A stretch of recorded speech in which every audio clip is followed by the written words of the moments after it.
이 세상의 원리대로 하나님께서 사람들을 택하신다면 참으로 억울할 사람들이 많을 것 같습니다.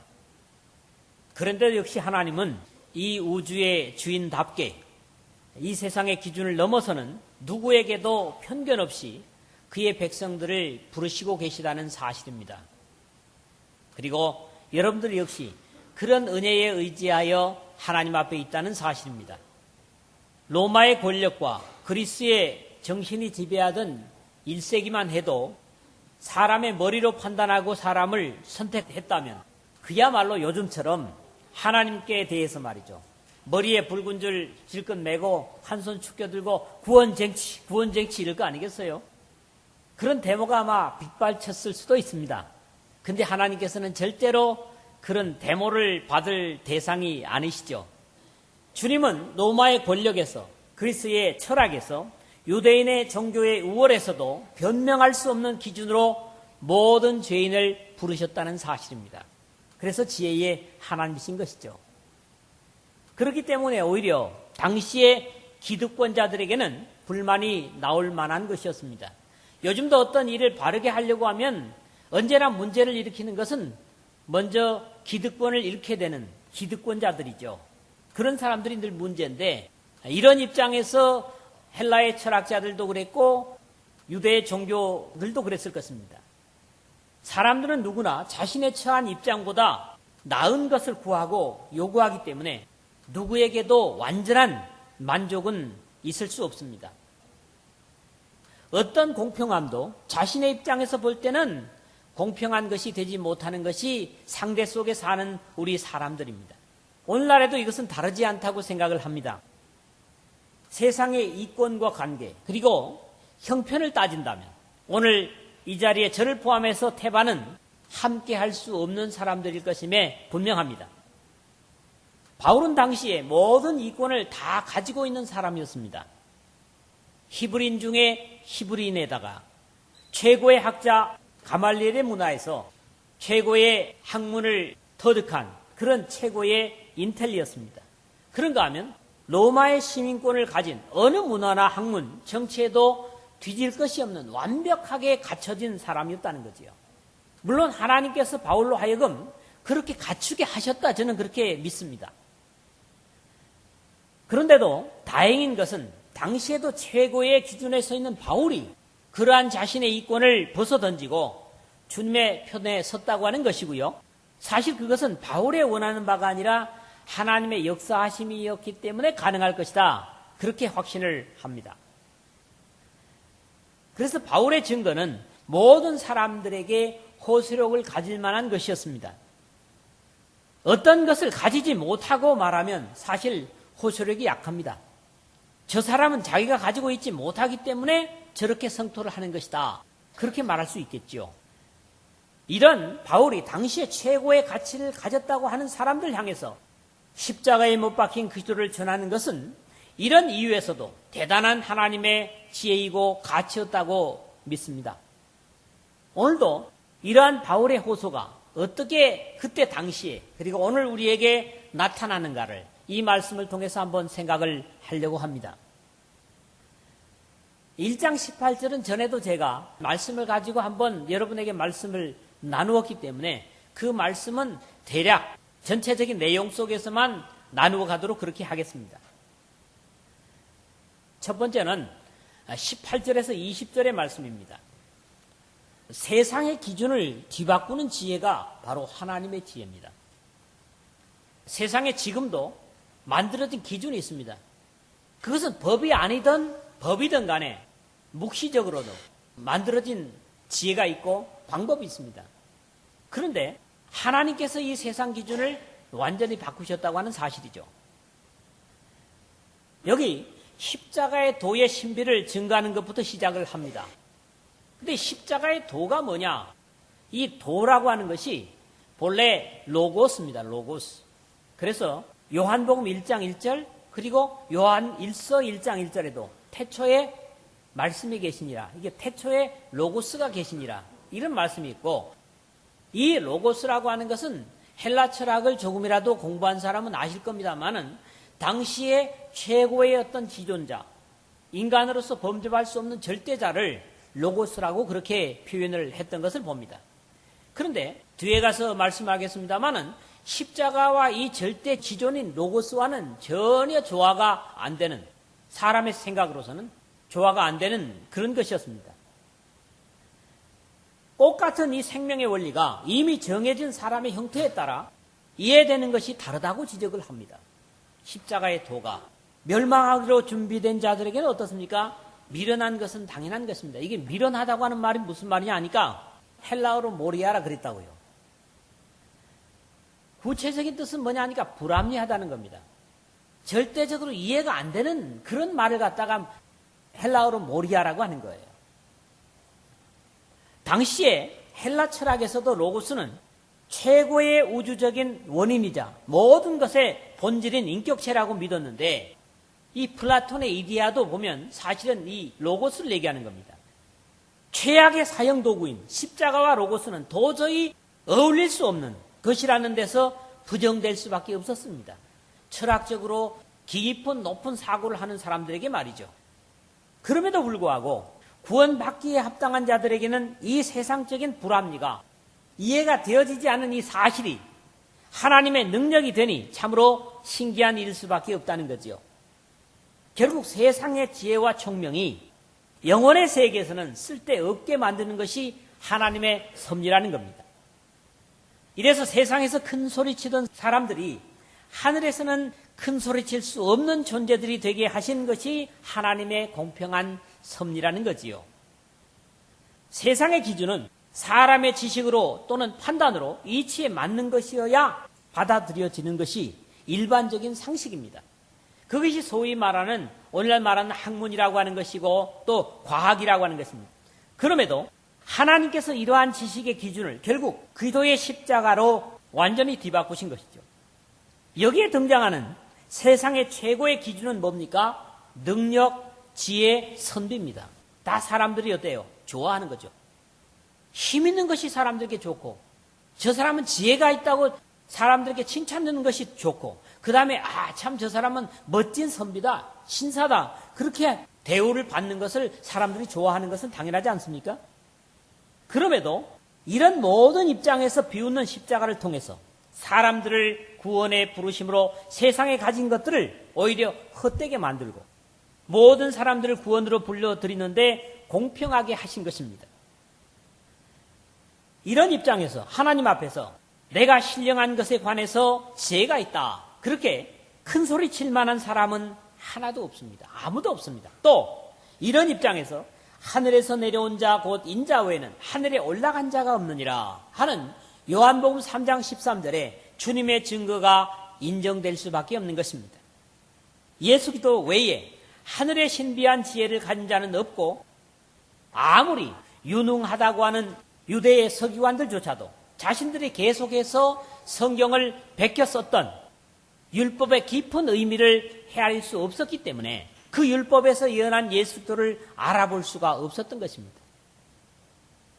여기 선비라고 하는 말은 본래적인 의미로 유대인들, 율법을 필사하는 그런 서기관들을 말씀하는 것이었죠. 그러니까 여기 18절에서 얘기하고 있는 지혜 있는 자라든가 모든 당시의 최고의 가치를 여겼던 것들이 헬라 문화를 비롯해서 유대 종교, 로마의 정치의 모든 것을 다 통틀어 하는 그런 말씀입니다. 지혜 있는 자가 어디 있느냐? 선비가 어디 있느냐? 이 세대에 변론가가 어디 있느냐? 20절 상반절을 그랬는데 결국 인간 최고의 지혜를 가졌다고 자랑하던 헬라의 지혜였던 철학도 영혼의 세계를 욕심내보지만 결국 쓸데없는 것이었고 종교적으로 앞섰다고 하는 율법을 들어서 자랑하던 유대인들도 하나님의 구원의 논리를 이해하거나 나타내는 데는 전혀 가치가 없는 것이 된 것은 바로 하나님의 뜻이었다는 거지요. 결국 사람들이 만들어 놓은 자신들의 한계에서 구원을 설명할 수 있다면 그것은 벌써 인간의 틀에 갇히고 말고 무한한 하나님을 제한하는 것이 되고 말 것이기 때문에 주님은 세상의 모든 틀을 허물어버리고 하늘에서부터 시작하신 것이 바로 십자가를 통한 구원입니다. 그래서 십자가는 우리에게 힘이고 능력이 된다는 것이고 하나님께서 주셨기 때문에 사람이 자랑할 수 없다고 하는 것입니다. 무엇보다도 감사해야 하는 것은 이러한 편견 없으신 하나님의 사랑 덕택에 헬라의 지혜자들도 아니고 또 히브리의 율법을 알지 못했던 오늘 우리조차도 이 십자가의 은혜를 입게 되었다는 사실만으로도 하나님을 찬양하고 감사할 수 있는 여러분 모두가 되시기를 주의 이름으로 축원을 드립니다. 두 번째로는 21절을 다루겠습니다. 하나님의 십자가에 도는 바로 세상의 편견을 뒤엎는 방법이었습니다. 하나님의 지혜에 있어서는 이 세상이 자기 지혜로 하나님을 알지 못하므로 하나님께서 전도에 미련한 것으로 믿는 자들을 구원하시기를 기뻐하셨도다. 자, 여기에서 계속적으로 다루는 하나님의 지혜는 십자가를 통한 구원을 말씀하고 있는 것이죠. 바울 사도는 로마서 11장 34절에서 이런 아주 신묘막측한 말씀을 합니다. 누가 주님의 마음을 알았느냐? 누가 그의 모사가 되었느냐? 그렇게 말한 바 있습니다. 바로 뒤에 가서도 비슷한 표현을 쓰고 있습니다. 누가 주의 마음을 알아서 주를 가르치겠느냐? 고린도전서 2장 16절에 보면 그렇죠. 누가 하나님의 마음을 헤아릴 수 있습니까? 누가 그 깊은 뜻을 이해할 수 있습니까? 누가 그 하시는 일을 다 측량할 수 있습니까? 이렇게 지금 자신에게 묻고 있는 것이거든요. 이 세상이 자기 지혜로 하나님을 알지 못함으로 그랬는데 우리 사람의 머리로는 아무리 연구하고 생각해도 하나님의 오묘한 사랑과 섭리를 이해하거나 판단할 수 없습니다. 이게 결국 뭡니까? 사람의 지혜의 한계입니다. 여러분, 내가 오늘 하나님의 자녀가 되어 있다는 사실을 생각해 보십시오. 저는 아무리 생각해도 제 자신의 자격 속에서는 판단이 안 되고 이해가 안 됩니다.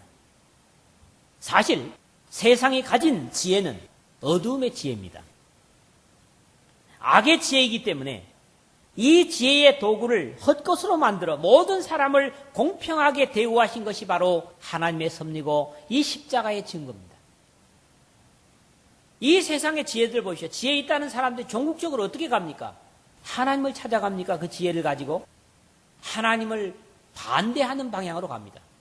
그게 요즘 과학 아닙니까? 과학을 기피한다는 사람도 어때요? 자기 이성과 판단으로 모든 사물을 판단하면서 하나님이 있기는 어디 있어? 이렇게 말하거든요. 이게 뭡니까? 어둠에서 나온 지혜이기 때문에 그렇습니다. 빛의 지혜는 그렇지 않습니다. 특히 여기에 쓰인 세상의 지혜라 그랬는데 세상이라는 말이 뭐냐 하면 코스모스라는 말입니다. 영어를 보면은 코스모스는 유니버스, 우주라 그러죠. 우주라 그럽니다. 창조된 질서, 우주를 얘기하는 겁니다. 본래 코스모스는. 그런데 이게 성경의 코스모스가 주로 어떤 방향으로 쓰였느냐 하면 비유적으로 하나님을 대적하는 세상을 가리킵니다. 그래서 요한복음에 보면 세상이 너를 알지 못하거든. 세상이 너를 미워하거든. 이게 전부 코스모스로 쓰여져 있어요. 하나님을 대적하는 세력. 이걸 갖다가 코스모스라고 그렇게 표현을 하고 있는 것을 봅니다. 이 세상은 언제나 하나님의 반대편에서 하나님을 대적해오고 있는 세력의 영향 아래에 있는 세상을 의미하기 때문에 당연히 하나님을 알지 못하는 것은 어쩌면 자연적인 것이다. 그렇게 이해할 수가 있습니다. 이렇게 인간의 이해할 수 없는 구원의 방법은 물론이고 오늘 우리 믿음의 사람들조차도 이해하기 어려운 것이 하나님께서는 인간을 구원하신 십자가의 구원의 진리를 전하는데 왜 그 신비한 지혜의 방법을 쓰지 않으실까 하는 겁니다. 좀 더 효과적으로, 좀 더 효율적으로 하나님의 구원의 진리를 전하면 좋을 텐데 오늘 본문에 보는 대로 왜 하나님은 그런 방법을 쓰지 않을까 하는 거예요. 사람의 생각으로는 이 어리석고 완악한 세상에 보다 효과적인 구원의 은혜와 사랑을 증거하시면 효과 면에서 사람을 통한 비효율적인 전도의 더딘 방법보다 더 큰 효과를 나타낼 것 같은데 그러한 방법을 쓰지 아니하시고 구태여 전도의 미련한 방법을 통해서 믿는 자들을 구원하시기로 작정하시고 세상 끝날까지 이 방법을 바꾸시지 않으시겠다는 겁니다. 그리고 이 방법으로 세상 끝날까지 죄에 있는 사람들을 구원으로 부르십니다. 그래서 하나님의 부르심이 인간의 보기에는 어리석은 겁니다. 이것 역시 앞에서 다룬 말씀과 다르지 않은 것을 확인한다고 저는 이해를 했습니다. 1세기의 영지주의자들의 주장처럼 세상이 자기 지혜로 하나님을 알 수 있다면, 만약에 세상이 자기 지혜의 높은 경지에 올라서면 신을 감지할 수 있었다고 하면, 역시 당시에도 가장 존경받던 철학자들이 먼저 구원에 들어갈 수 있었을 것이고, 무식하고 미련한 사람들은 제외되고 말았을 것입니다. 그런데 헬라어 성경이 쓰여진 것도 이 코이네라고 하는 말은 가장 일반적이라는 말입니다. 그래서 모든 사람들이 적어도 글자를 아는 사람이면 이해할 수 있는 그런 방법으로 성경을 쓰셨다는 것도 역시 이런 맥락에서 우리가 이해를 해야 됩니다. 당시에 헬라의 철학자들이 쓰는 아주 고상한 표현이라든가 또는 종교의 절대적인 어떤 유대적인 색채를 가지고 그렇게 기록한 것이 아니라 당시의 모든 세계 사람들이 시장에서부터 높은 지위에 있는 사람들까지 모두가 공통적으로 이해할 수 있는 그런 언어를 가지고 하나님의 구원의 역사를 기록했다고 하는 것 자체가 바로 이런 하나님의 의도와 맞아떨어지는 것이죠. 오늘날도 이러한 하나님의 의지는 바뀌지 않았고 여전히 지식이 있는 사람 또는 무식한 사람을 막론하고 하나님의 증거를 받아들이고 믿음으로 반응하는 한 사람 한 사람을 구원으로 부르셔서 하나님의 나라에 더하게 하심으로 편견 없이 공평한 은혜를 모두가 누리게 하시는 것이 바로 하나님의 구원의 의지요 사랑이십니다. 사실 세상에서는 가난과 부요 그리고 무식과 지식자가 너무 많은 차별 대우를 받습니다. 요즘 어떻게 보면 외모까지도 차별 대우를 받습니다. 시험 쳐놓고 시험에 합격하면 안심하지 못하는 게 뭡니까? 면접이라고 하는 걸 보면서 말투, 위트, 개그 이 별걸 다 테스트한다고 그러잖아요. 거기에 합격하지 못하면 시험 합격해도 끝나는 게 아닙니다. 이게 뭡니까? 세상이요. 그렇습니다. 세상은 점점 편견을 만들어갑니다. 그럼에도 하나님은 영혼 속에서는 이러한 차별을 없애시고 오히려 가난한 심령을 더욱 믿음으로 부유하게 하십니다. 사람들과 함께 이 놀랍고 귀한 구원을 역사 속에 끝까지 펼쳐가시기 위해서 하나님의 지혜나 또 하나님의 신묘한 방법이 아니라 여러분 각자 한 사람 한 사람을 비효율적인 것 같지만은 여러분들의 삶을 통해서 사람들을 그리스도께로 불러내는 그런 역사를 이루고 계시는 거죠. 감사하지 않습니까? 만약에 그렇지 않다면 우리는 구원받았다고 할지라도 하나님의 일에 무엇을 할 수 있겠습니까? 그런데 하나님은 이 십자가에 이루어 놓으신 구원을 우리 모두와 함께 이 역사의 마지막까지 이루어가기를 원하신다는 거지요. 그러니까 우리가 감사해야 되는 이유가 충분하다는 겁니다. 세 번째로 22절에서 25절입니다. 세상의 가치를 뒤집는 공평한 지혜가 바로 십자가의 도라는 겁니다. 세상의 사람들이 추구하는 목표는 각자의 형편에 따라 모두가 다릅니다. 여기 앉아있는 사람들의 목표도 다 다를 거예요 아마. 같은 믿음을 가졌지만 가난에 찌들려 본 사람은 부자가 되어보는 것이 꿈입니다. 맞죠?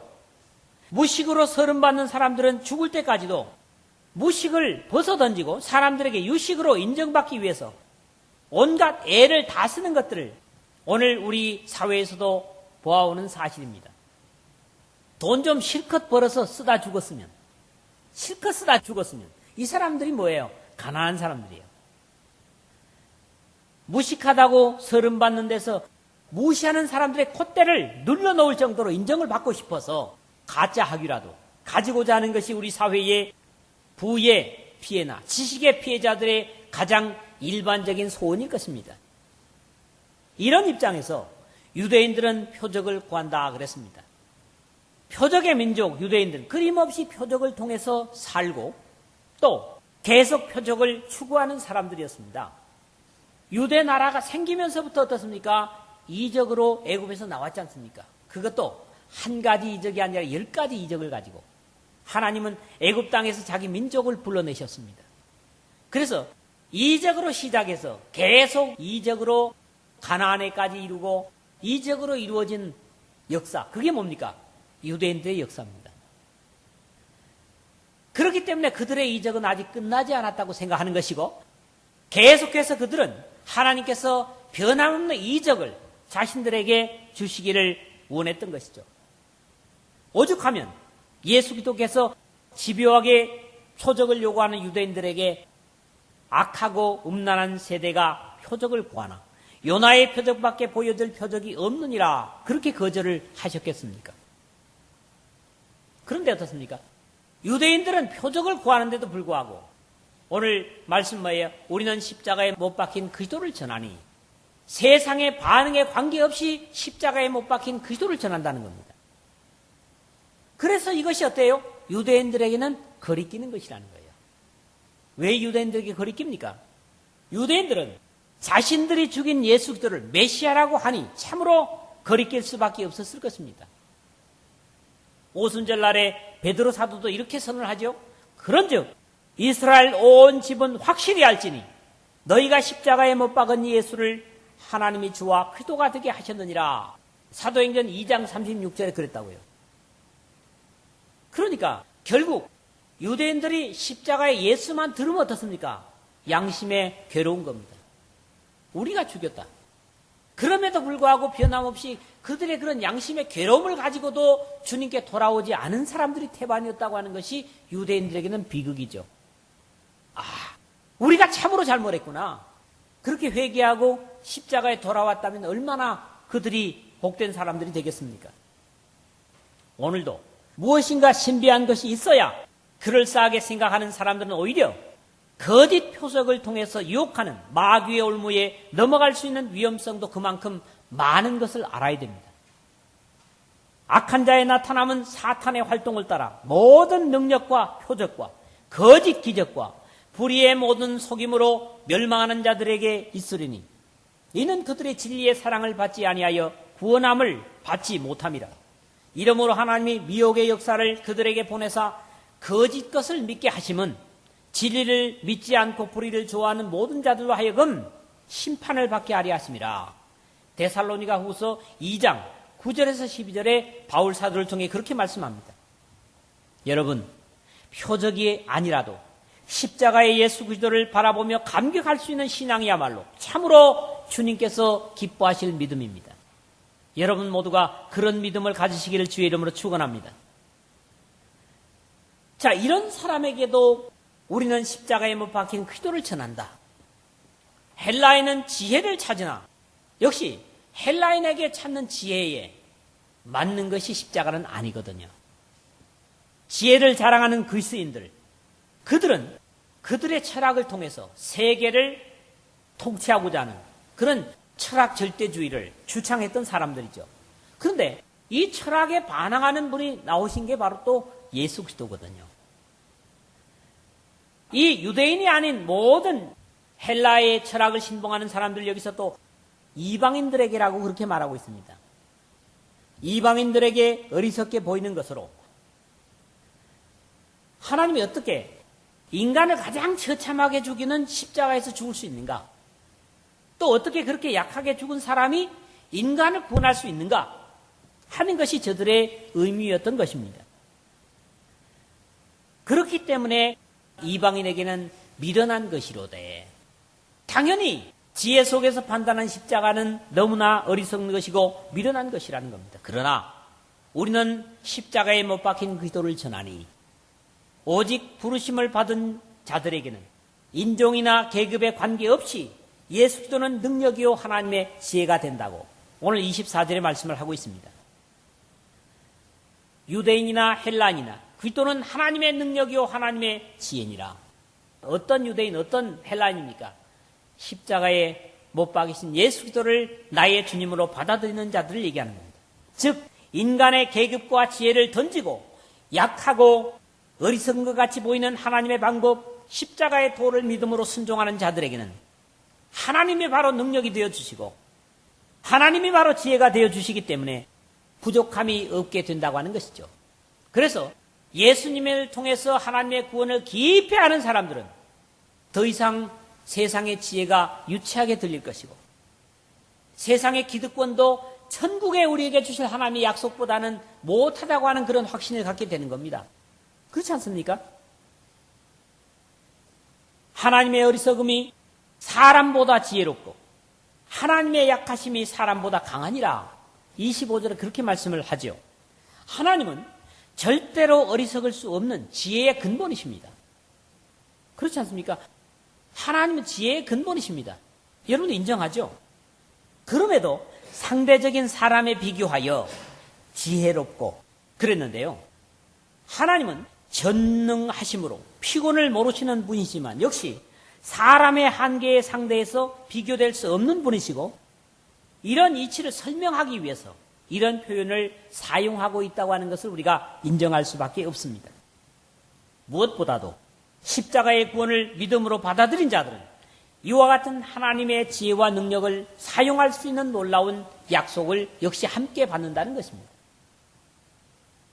우리 인간의 머리로, 이성으로, 과학적으로, 논리적으로, 철학적으로 판단이 되지 않는다고 할지라도 하나님께서 이 역사와 우주의 창조자 되신 하나님께서 주신 것이기 때문에 그것은 인간의 지혜나 생각을 넘어선다고 하는 것이고 다만 인간이 그것을 그대로만 받아들이면 그것은 나에게 하나님의 이 약속이 그대로 미치게 되고 또 내가 그 약속을 사용하게 된다고 하는 사실을 배우는 것입니다. 말씀을 맺습니다. 하나님께서는 십자가의 구원의 지혜를 통해서 세상의 어리석은 지혜를 부끄럽게 하셨습니다. 당시의 최고의 가치 있다고 생각하는 헬라의 철학을 부끄럽게 만드셨습니다. 하나님께서는 십자가의 구원의 지혜를 통해서 적어도 구원의 은혜 안에서 세상의 편견을 완전히 뒤집어 놓았습니다. 1세기에만 편견이 있는 게 아닙니다. 지금도 편견이 많습니다. 그런데 결국 복음 속의 모든 사람이 믿음으로 같이 반응하는 사람들은 이 편견이 어떻습니까? 없어집니다. 그래서 기도 안에 같은 생각과 같은 목표를 가지게 되는 것이죠. 이것도 역시 하나님께서 주시는 신비에 속한 것이고 성령을 통해서 주시는 지혜인 것입니다. 하나님께서는 십자가의 구원의 지혜를 통해서 세상에 추구하는 것들의 가치를 뒤집어 구원을 모든 사람들에게 공평하게 미치게 하셨습니다. 부자도 가난한 자도 지위가 높은 사람도 낮은 사람도 주인도 종도 모든 사람에게 남자도 여자도 모든 민족도 열강들에게 똑같은 공평한 구원을 주시기 위해서 바로 인간의 머리에 지혜롭게 생각되지 못하는 십자가를 통해서 이 일을 성취하셨다는 사실입니다. 그럼에도 신기한 것은 믿음으로 십자가의 구원을 받아들이기만 하면 표적을 구하던 사람도 지혜를 찾던 사람도 모두가 만족할 수 있게 하셨다는 사실입니다. 여러분들은 십자가로 만족하십니까? 예수님의 희생의 십자가를 통해서 하나님을 안다는 사실에 만족하십니까? 나는 이제 이 세상에서 하나님 외에 예수 그리스도 외에 더 바라는 것이 없다고 고백할 수 있습니까? 그런 믿음이라야 하나님의 지혜를 사용할 수 있고 하나님의 능력을 자신의 것으로 소유할 수 있는 그런 믿음이 사람이 된다고 하는 사실들을 여러분들이 그대로 받아들이고 어리석게 믿어서 이 하나님의 약속이 여러분 모두의 것이 되시기를 주님의 이름으로 축원을 드립니다.